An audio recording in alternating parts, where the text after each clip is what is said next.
Hello, A Day with Caleb here. We're doing a Loki episode 1 spoiler review, so if you have not seen the episode 1, this is going to spoil it for you. If you are new to the channel, subscribe down below. We're just going to get right into it. This picks up at the end game where they go back in time to the first Avengers. They're transporting Loki. Something happens, mix-up, he gets a Tesseract, jumps in time, and then the TVA, the Time Variant Authority.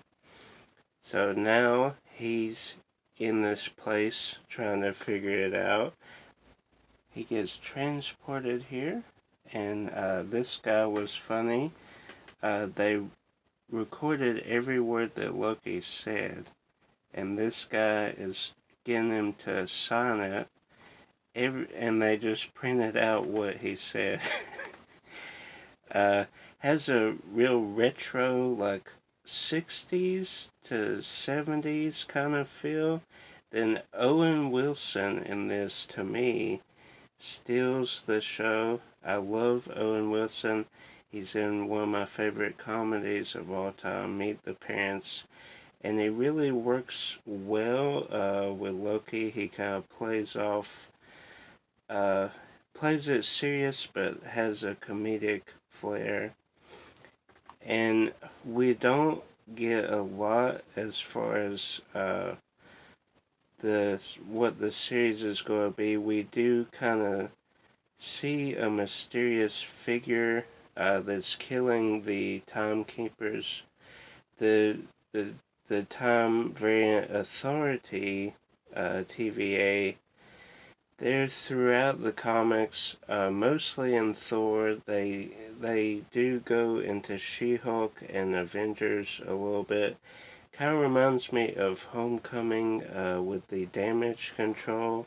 Kind of the same thing, but these Variant Authority is more dealing with time. If you think of time as a straight line, if you alter it at all in the slightest, they are coming for you and you're put on trial for your crimes. They do mention, well, Loki brings up the fact that the Avengers went back in time to get the Infinity Stones and fight Thanos in Endgame. He brings that up, but they said that the Timekeepers already approved that, so they didn't break any laws, which I thought was funny that he would bring that up, and they said that that was okay.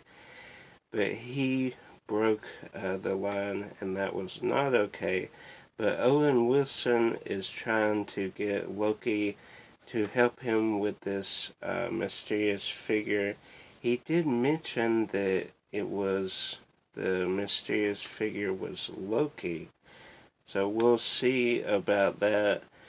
Some of the highlights for me was, of course, the guy signing the paper, every word he wrote down. Then the scene where Loki goes in and him and this other guy are going in line. They're the only two there, but the guy says to grab a ticket, and the one guy said, "Is this a deli place? Why do I need a ticket?" So he does not grab one, which I thought was funny. You know, with the tickets, you're always waiting. Even if no one's there, you're in a line. But Loki grabs a ticket, luckily for him.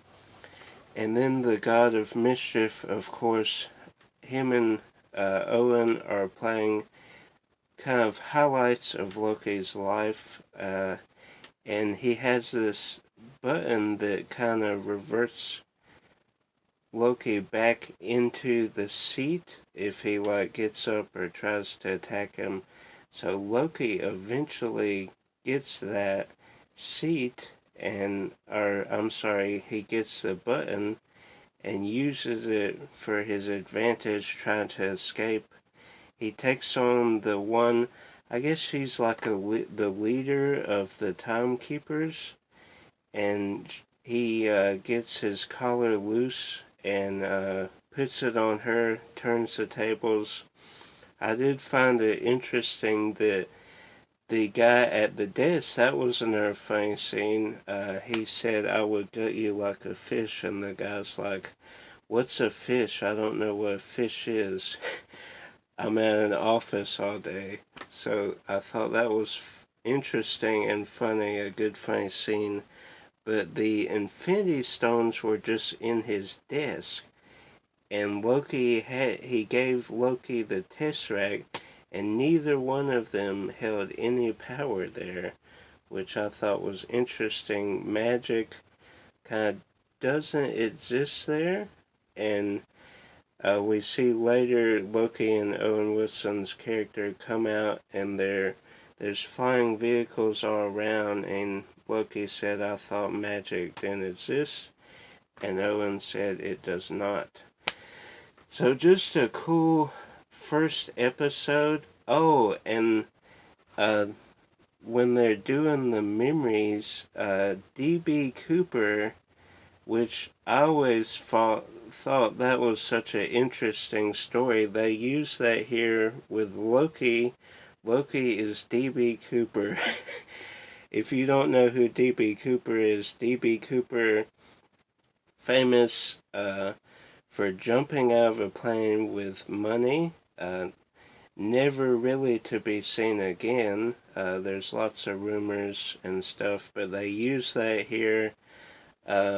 He kind of holds the plane hostage with all this money, and then he parachutes out without a trace.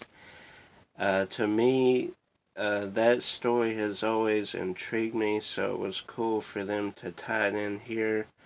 I'm trying to think. They do have a lot of flashbacks over the course of Loki's life, and he kind of sees into the future of what the time version of him will ultimately do.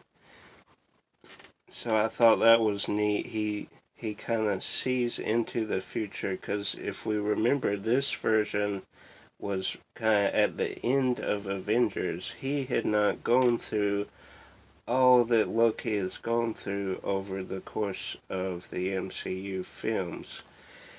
So it kind of leaves us on a cliffhanger, if you will. We're not sure if Loki's going to help Owen. I think he will.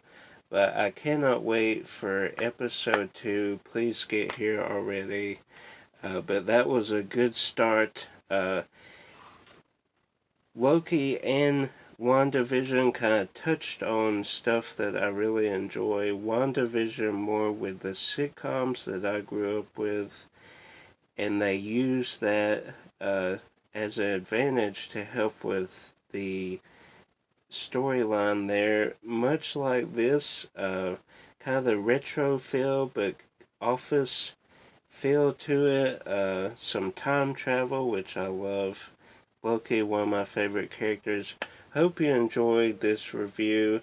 More coming soon. If you're new to the channel, subscribe. Until next time, keep watching Disney Plus. Keep collecting.